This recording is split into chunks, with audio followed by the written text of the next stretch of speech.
Welcome to স্বপ্ন সফল academy. 2005 সাল থেকে 2024 সাল পর্যন্ত যতগুলো পুলিশের পরীক্ষা হয়েছে এবং সেই সমস্ত পরীক্ষায় যে সমস্ত অঙ্কগুলো এসেছিল তার আমরা সমাধান করব এবং সমাধানগুলো হবে খুবই সহজ পদ্ধতিতে এবং কনসেপ্ট দ্বারা। আজকে আমরা যে এক্সামটির কোশ্চেনগুলো সমাধান করব, অঙ্কগুলো সমাধান করব, সেটা কি না 2005 সালে WBPSI এবং KPSI যে পরীক্ষাটি অনুষ্ঠিত হয়েছিল তখন আলাদা পুলিশ রিক্রুটমেন্ট বোর্ড ছিল না, যে কারণে PSC কন্ডাক্ট করেছিল এবং এই এক্সামের যে অঙ্কগুলো এসেছে সেগুলো সমাধান করব। তো চলো শুরু করা যাক এই ক্লাসটি। একের দাগের প্রশ্নে বলা হচ্ছে যে বৃত্তের ব্যাসার্ধ 50% বাড়লে এর ক্ষেত্রফল কত পরিমাণ বাড়বে। তাহলে আমরা কি করব, আমরা একটা কনসেপ্ট দিয়ে যদি বুঝি তাহলে কি করব না 100% মোট বৃত্তটাকে ধরলাম, এটাকে 50% বাড়ানোর অর্থ কি, এর সাথে আরও 50 যোগ হবে, কারণ 150% 50, তার মানে কত হলো আমার 150। এবং এর উপরে কি করব, এই যে 150 এর আবার 50%, তা 150-এর 50% কত হয় 75 হয়, এটাকে জাস্ট এর সাথে যোগ করে দেবো। যোগ করলে কত হচ্ছে 200, কত হচ্ছে 5 7 225। তাহলে মূল যে আমার সংখ্যাটা ছিল কত ধরেছিলাম 100 এবং এখন হচ্ছে কত 225, তার মানে বাড়লো কত আমার 125, তার মানে কত বাড়বে 125% বৃদ্ধি পাবে। নেক্সট 2 নম্বর প্রশ্নে বলা হচ্ছে যে কোনো পরীক্ষায় 40% পরীক্ষার্থী অঙ্কে এবং 30% পরীক্ষার্থী ইংরেজিতে অনুত্তীর্ণ হয়। যদি উভয় বিষয়ে 20% পরীক্ষার্থী অনুত্তীর্ণ হয় তাহলে উভয় বিষয়ের উত্তীর্ণ কত। তাহলে আমরা কি করব, ধরে নিলাম একটা ডায়াগ্রামের সাহায্যে বুঝবো, এটাকে কি ধরলাম ম্যাথ এবং এটাকে ধরলাম আমরা ইংরাজি। তাহলে এখানে এটা কি কত 40% আর এটা কত রয়েছে আমার 30%। এবং এই দুটো যেখানে কি হচ্ছে অঙ্কেও ফেল করছে এবং ইংরেজিতেও ফেল করছে, এমন শতাংশ কত রয়েছে 20%। তার মানে আমরা যদি দেখি এই যে 20টা এটা এর ভিতরেও আছে, এই 20টা কি আছে না এর ভিতরেও আছে। তাহলে আমরা যদি দেখি মোট ফেলের সংখ্যা, দুটো বিষয় মিলে মোট ফেলের সংখ্যা কত হবে, তাহলে কি করব না এই 40 + 30। তাহলে দেখো যে এই 20টা যেহেতু 40-এর সাথেও যুক্ত রয়েছে, 20টা 30-এর সাথেও যুক্ত রয়েছে, তাহলে আমরা যে কোনো একটাতে নেব। তার মানে এখানে এই দুটো যোগ করলে কত হচ্ছে আমার 70, কিন্তু এই 70-এর ভিতরে এই 20টাকে কি হচ্ছে না দুবার ধরা পড়ছে, তো একবার কি করব 20টাকে বাদ দেব। বাদ দিলে কত পাচ্ছে আমার এখানে 50। তার মানে 50% এমন স্টুডেন্ট রয়েছে যারা কি হচ্ছে না অঙ্ক এবং ইংরাজিতে আলাদা আলাদাভাবে ফেল করছে। তাহলে মোট পাশের সংখ্যা কত হবে, মোট যদি ছাত্রের সংখ্যা 100% হয় তাহলে 50% বাদ দেওয়ার অর্থ কী হলো, মোট ফেলের সংখ্যা হলো 50%। তো সঠিক উত্তর কী হবে, অপশন বি হবে সঠিক উত্তর। নেক্সট 3 দাগের প্রশ্নে বলা হচ্ছে দুটি ধনাত্মক পূর্ণ সংখ্যার গুণফল 29,400 এবং তাদের গসাগু 70, তাদের লসাগু কত হবে।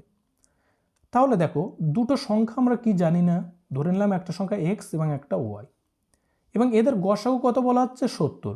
গসাগু হলো এমন একটি সংখ্যা যেটা কি হয় না প্রত্যেকটি সংখ্যার সাথে গুণ আকারে থাকে। তাহলে আমরা ধরে নিলাম এই যে এক্স, এই সংখ্যাটির সাথে গুণ আকারে কত রয়েছে 70, এর সাথেও কত রয়েছে 70। তাহলে কী হবে, একটি সংখ্যা 70x এবং অন্য সংখ্যাটি 70y। তাহলে এই যে 70x এইটা এবং এই যদি 70y এটাকে গুণ করা হয় তাহলে আমরা কত পাবো 29,400 পাবো, কারণ দুটো সংখ্যার গুণফল। তাহলে এখান থেকে এই 70x এবং 70y গুণ করলে কত পাবো আমরা, এখান থেকে 49xy এটা পাবো এবং এটার মান কত হচ্ছে 29,400। তার মানে এই দুটো শূন্য কাটলাম, এই দুটো শূন্য কাটলাম। এবার দেখো এখানে লাস্টে 4 আছে আর এখানে কত আছে 9, তো 9-এর সাথে কোন সংখ্যা গুণ করলে লাস্ট ডিজিট 4 হয়। আমরা যদি দেখি 9-এর সাথে 6 গুণ করলে কত হয় 6 9 54, মানে লাস্টে 4 থাকে, তার মানে এটাকে আমরা কত দিয়ে কাটতে পারবো 6 দিয়ে কাটতে পারবো। তাহলে এক্স এবং ওয়াই, এক্স আর ওয়াই কি আছে গুণ আকারে রয়েছে এবং এদের মান কত হচ্ছে 6 হচ্ছে। দেখো 6 কোন কোন সংখ্যার গুণফল হতে পারে, 6 হতে পারে 1 এবং 6-এর গুণফল, আর কার হতে পারে 2 এবং 3-এর গুণফল। তাহলে এই যে এক্স এবং ওয়াইয়ের মান কি হতে পারে 1 বা 6 হতে পারে, 2 বা 3 হতে পারে, কিন্তু কি হচ্ছে এদের যদি লসাগু করি 1 আর 6 তাহলে লসাগু কত পাবো 6ই পাবো, এখানেও লসাগু করলে কত পাবো 6 পাবো। তাহলে দুটো সংখ্যার এই যে মান পেলাম এদের উভয়ের লসাগু 6 হবে এবং তাদের সাথে কি আছে গসাগু আকারে কত রয়েছে 70 আছে, তার মানে 70 আমরা কি করব না এর সাথে গুণ করে দেব। তাহলে 6 7 42 অর্থাৎ 420 হবে সঠিক উত্তর। এটা যদি আলাদাভাবে এইভাবে ধরে নেই 1 এবং এটাকে যদি 6 তাহলে এর সাথেও 70 গুণ হবে, এর সাথেও 70 গুণ হবে। তার মানে সেই দুটো সংখ্যা গুণ করে লসও করলে অ্যাকচুয়ালি এটাই বার হবে কত, 120। তো সঠিক উত্তর হবে অপশান ডি, 420। নেক্সট 4 দাগের প্রশ্নে বলা হচ্ছে যে কয়লার মূল্য 20% বেড়ে যাওয়ায় এক গৃহকর্তা কয়লার ব্যবহার এমনভাবে কমালেন যে কয়লার উপর খরচ পূর্ববৎ থাকলো, কয়লার ব্যবহার যে হারে কমলো তা হলো। তাহলে দেখো ধরে নিলাম যে 100 কেজি কয়লার দাম কত, 100 টাকা। এখন কয়লার দাম বেড়ে কত হয়েছে, এটা 100 কেজি, এটা 100 টাকা। এখন কয়লার দাম সেটা বেড়ে কত হচ্ছে, 120, যেহেতু 20% বেড়ে গিয়েছে 120। তার মানে এখন 100 কেজি কয়লা তাকে কিনতে গেলে কত টাকা ব্যয় করতে হবে, 120 টাকা। কিন্তু বলা হচ্ছে খরচ একই রাখতে হবে, অর্থাৎ আগে 100 টাকা খরচ হচ্ছিল, এখনও তাকে 100 টাকাই খরচ করতে হবে। তাহলে এই 100 কেজি আর কিনতে পারবে না, পরিমাণটা কমে যাবে। তাহলে কতটা কমাবো, আমরা 20 টাকায় যে পরিমাণ মাল পাবো, অর্থাৎ 20 টাকায় যে পরিমাণ কয়লা পাবো সেই পরিমাণটাই কমিয়ে দেবো। তাহলে আমরা এখন লিখতে পারি কি, যে 120 টাকায় কয়লা পাওয়া যাচ্ছে কতটা, 100 কেজি, গুণ 20 টাকায় কতটা পাওয়া যাচ্ছে। তাহলে এই শূন্য কাটলাম, এই শূন্য কাটলাম, এখান থেকে এটা যদি কাটি 5, এখান থেকে এটা কাটলে হচ্ছে কত, 6। এই 20 কেটে লিখতে পারি 10, এই 6 কেটে লিখতে পারি 3। তাহলে 50/3 হচ্ছে সমান সমান কত লিখতে পারি আমরা, 16.2/3। অর্থাৎ এই শতাংশ 16.2-3% তার কমাতে হবে, অর্থাৎ অপশান বি হবে সঠিক উত্তর। নেক্সট 5 দাগের অঙ্কে বলা হচ্ছে একটি নৌকা নদীর স্রোতের প্রতিকূলে 5 ঘন্টায় 20 কিমি যায়, যদি স্রোতের বেগ ও হবে না, এটা হবে কি 3 কিমি পার ঘন্টা হয়, তাহলে স্থির জলে নৌকার বেগ কত। তাহলে দেখো সে 5 ঘন্টায় যাচ্ছে কত, 20 কিমি, 20 কিমি। তাহলে 1 ঘন্টায় কতটা পথ যাবে, 1 ঘন্টায় যাবে সে 4 কিমি পথ। তাহলে এটা প্রতিকূলে যাচ্ছে, অর্থাৎ আমি যদি ধরি এই একটা নৌকা এবং কি হচ্ছে, নৌকাটা যাচ্ছে এইভাবে, নৌকাটা এইভাবে চলছে, আর স্রোতটা কি হচ্ছে না, স্রোতটা আসছে এইভাবে, কিন্তু স্রোতের বেগ কত, 3 কিমি পার আওয়ার। নৌকাটা যখন এই স্থান থেকে এই স্থানে পৌঁছাচ্ছে তার মোট সময় লাগছে কত, 1 ঘন্টা। আর 1 ঘন্টায় সে কতটা পৌঁছাচ্ছে না, 4 কিমি। 1 ঘন্টায় সে 4 কিমি পৌঁছাচ্ছে, কারণ কি হচ্ছে, এই যে 3 কিমি স্রোত এই দিকে যাচ্ছে, যে কারণে 3 কিমি কি হচ্ছে, বাধা পাচ্ছে নৌকাটা। তাহলে নৌকাটা যদি 3 কিমি বাধা না পেত, তাহলে আরও 3 কিমি অতিরিক্ত যেত, অর্থাৎ এর সাথে আরও 3 কিমি আমার কী হবে, বাড়তে হবে। সুতরাং নৌকাটা মোট কতটা পথ যেতে পারত, 7 কিমি, 7 কিমি যেতে পারত। তো সঠিক উত্তর কী হবে, অপশান সি হবে সঠিক উত্তর। নেক্সট 6 নম্বর দাগের প্রশ্নে বলা হচ্ছে একটি আয়তক্ষেত্রের দৈর্ঘ্য প্রস্থের 3 গুণ এবং এর ক্ষেত্রফল 147 বর্গমিটার, তাহলে আয়তক্ষেত্রের পরিসীমা কত। তাহলে আমরা যদি একটা আয়তক্ষেত্রে দেখি, এই যে আয়তক্ষেত্রে কি বলা হচ্ছে, এর প্রস্থ ধরলাম এক্স, তাহলে দৈর্ঘ্য কত হবে, 3x, মানে 3 গুণ হচ্ছে 3x। তাহলে আমরা কি জানি, আয়তক্ষেত্রের ক্ষেত্রফল আমরা কিভাবে পাবো, দৈর্ঘ্য গুণ প্রস্থ। তাহলে দৈর্ঘ্য আমার কি পেলাম এখানে, 3x, এবং প্রস্থ কত, x। এই দুটো গুণ করার পরে যেটা পাবো সেটা কি না, তার ক্ষেত্রফল কত, 147। এখান থেকে কত পাবো, 3x² সমান কত হচ্ছে, 147। 3 দিয়ে যদি এটাকে কাটা হয় তাহলে কি হবে, 3 4 12 আর 9, তার মানে x² এর মান পেলাম কত, 49। তাহলে x এর মান আমরা কত পাবো, আমরা এটাকে রুট করব 49, অর্থাৎ x এর মান পেলাম 7। তাহলে আমরা বলতে পারি এই যে প্রস্থ কত হবে, 7 হবে, আর তাহলে দৈর্ঘ্য কত হবে, 21।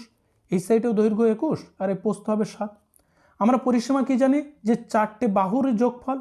তাহলে এখানে 21 আর 21 মিলে কত হচ্ছে, 42, আর এখানে 7 আর 7 14, তাহলে এখান থেকে কত হচ্ছে, 56।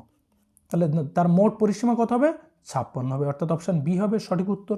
নেক্সট 7 দাগের প্রশ্নে বলা হচ্ছে 4টে কলম ও 9টি পেন্সিলের দাম 207 টাকা এবং 7টি কলম ও 8টি পেন্সিলের দাম 339 টাকা, একটি কলমের দাম কত। তাহলে একটি কলমের দাম বার করার জন্য আমার কি করব, আমরা দেখো প্রথম 7টি কলম, যেহেতু 7টা বেশি তাই আগে লিখলাম, প্লাস 8টি পেন্সিল, মানে পি দিয়ে ডিনোট করলাম, কত হচ্ছে, 339 টাকা। অন্যদিকে কি হচ্ছে, 4টে কলম প্লাস 9টি পেন্সিল সমান সমান কত হবে, 207 টাকা। এখানে আমরা যেহেতু কলম বার করবো তাই পেন্সিলটাকে সমান করব। সমান করার জন্য এই 9 দিয়ে এই এখানে যে কটা সংখ্যা রয়েছে প্রত্যেককে আমরা গুণ করব 9 দিয়ে, আর এখানে এই যে 8 আছে এই 8 দিয়ে প্রত্যেক সংখ্যাকে আমরা গুণ করব। তাহলে কী হবে, এখানে 7 9 63 কলম প্লাস 8 9 72 পেন্সিল সমান সমান এখানে কত হবে 3051, আর এখানে এটা দিয়ে গুণ করা 32 কলম প্লাস 72টা পেন্সিল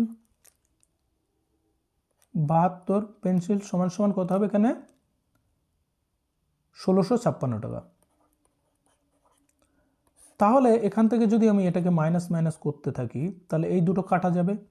এখানে কত পাবো, এখানে পাবো 31 কলম, আর এখানে কত পাবো, এটাকে যদি ভাগ করি সেক্ষেত্রে পাবো 1395। তাহলে এটা আমরা কত দিয়ে কাটতে পারি, এখানে যে একের সাথে কত গুণ করলে লাস্টে 5 আসছে, এখানে যদি অপশান দেখি যে 6-এর সাথে 1 গুণ করলে 6 হচ্ছে, 4 হচ্ছে, এখানে 0 হবে, একমাত্র 5 রয়েছে, কারণ 1 আর 45-এর গুণ করা হয় যদি 45 এবং এই 31 গুণ করলে লাস্ট ডিজিট কত আসবে 5 আসবে, তাহলে এটা আমার কত দিয়ে কাটা যাবে 45 দিয়ে কাটা যাবে। অর্থাৎ এক্সের মান কত পেলাম 45, সরি কে এর মান, অর্থাৎ একটা কলমের মান তাহলে কত হলো 45। সুতরাং সঠিক উত্তর কী হবে, অপশান সি 45 টাকা। নেক্সট 8 দাগের প্রশ্নে বলা হচ্ছে 120 মিটার দীর্ঘ একটি রেলগাড়ি 8 সেকেন্ডে একটি থাম অতিক্রম করে, রেলগাড়িটির বেগ কত, এটা কিমি পার ঘন্টাতে দেখতে হবে। তাহলে মোট পথ কত, মোট পথের যে দৈর্ঘ্য সেটা হচ্ছে 120 মিটার, এটাকে অতিক্রম করছে কত সেকেন্ডে 8 সেকেন্ডে, তাই আমরা কী করবো এটাকে 8 দিয়ে ভাগ করবো, ভাগ করলে কত পাবো 15, এই 15টা কী হলো মিটার পার সেকেন্ড। তো মিটার পার সেকেন্ডটাকে যদি কিমি পার ঘন্টায় পরিণত করতে হয় তাহলে কী করতে হয় 15 গুণ 18/5, 5 দিয়ে এটা কাটলে কত হবে 3, তাহলে 3 18 কত হচ্ছে 54, 54 কী হবে কিমি পার আওয়ার। তাহলে সঠিক উত্তর হবে অপশান বি 54 কিমি পার আওয়ার। নেক্সট 9 নম্বর দাগের প্রশ্নে বলা হচ্ছে প্রতি কিলোগ্রাম 16.50 টাকা দামে কিছু পরিমাণ চিনি বিক্রি করা হয় এবং তাতে 3.1% লাভ হয়, যদি মোট লাভ 23 টাকা হয় তাহলে বিক্রিত চিনির পরিমাণ কত। তাহলে দেখো সে বিক্রি করছে কত টাকা দিয়ে 16.50 এই টাকা দিয়ে, এবং তার যে লাভ হচ্ছে সেই লাভের পরিমাণটা কত হচ্ছে 3.1/8, এটাকে আমরা কত লিখতে পারি 25/8, আর এই পার্সেন্ট তোলার জন্য 25/8 হবে, এখানে গুণ 100, তাহলে 25টাকে যদি কাটা হয় তাহলে 100 কাটলে কত হবে 4, তার মানে কী হবে 1/32, তার মানে এই যে 32 এটা কি, এটা হচ্ছে সিপি, আর 32 টাকার উপর লাভ হচ্ছে 1 টাকা, তার মানে এসপি কত হবে, এসপি হবে 33। তাহলে এখানে আমরা যেটা দেখতে পাচ্ছি এই যে 16.50 এটা কি বিক্রয় মূল্য, আর এখান থেকে আমরা বিক্রয় কত দেখতে পাচ্ছি 33, তার মানে আমরা বলতে পারি এই 33-এর মান কত 16.50, আর আমার সিপি মানে ক্রয় মূল্যটাকে বার করতে হবে কত টাকাতে কিনেছিল, তাহলে এখানে কত রয়েছে 32। তাহলে এই যদি এটাকে 16 মানে 16.5 এটাকে যদি কাটি তাহলে 33 দিয়ে কাটলে কত হবে 2 পাবো আমরা, কারণ 16.50টাকে 2 দিয়ে গুণ করলে কত হচ্ছে 33, তার মানে 2 হলো, আর এটাকে যদি কাটি 32 তার মানে কত পাবো 16, তার মানে তার ক্রয় মূল্য সিপি মানে ক্রয় মূল্য তার কত হলো 16 টাকা, কিন্তু তার বিক্রয় মূল্য কত 16 টাকা 50 পয়সা, তার মানে প্রত্যেক কেজিতে সে কত কত করে লাভ করছে 50 পয়সা করে, 50 পয়সা করে লাভ করছে, তাহলে টোটাল সে লাভ করছে কত 23 টাকা। তাহলে 1 কেজিতে যদি 50 পয়সা লাভ করে তাহলে 23 টাকা লাভ করতে গেলে তাকে কত কেজি বিক্রি করতে হবে 46 কেজি, কারণ প্রত্যেক 2 কেজিতে সে 1 টাকা করে লাভ করছে, অর্থাৎ তাকে বিক্রি করতে হবে কত কেজি 46 কেজি, অপশান সি হবে সঠিক উত্তর। নেক্সট 10 দাগের প্রশ্নে বলা হচ্ছে দুটি ধনাত্মক পূর্ণ সংখ্যার গসাগু এবং লসাগু যথাক্রমে 26 এবং 1092, একটি সংখ্যা 546 হলে অপর সংখ্যাটি কত। তাহলে আমরা একটা সূত্র কি জানি যে লসাগু গুণ গসাগু সমান ফার্স্ট সংখ্যা গুণ সেকেন্ড সংখ্যা,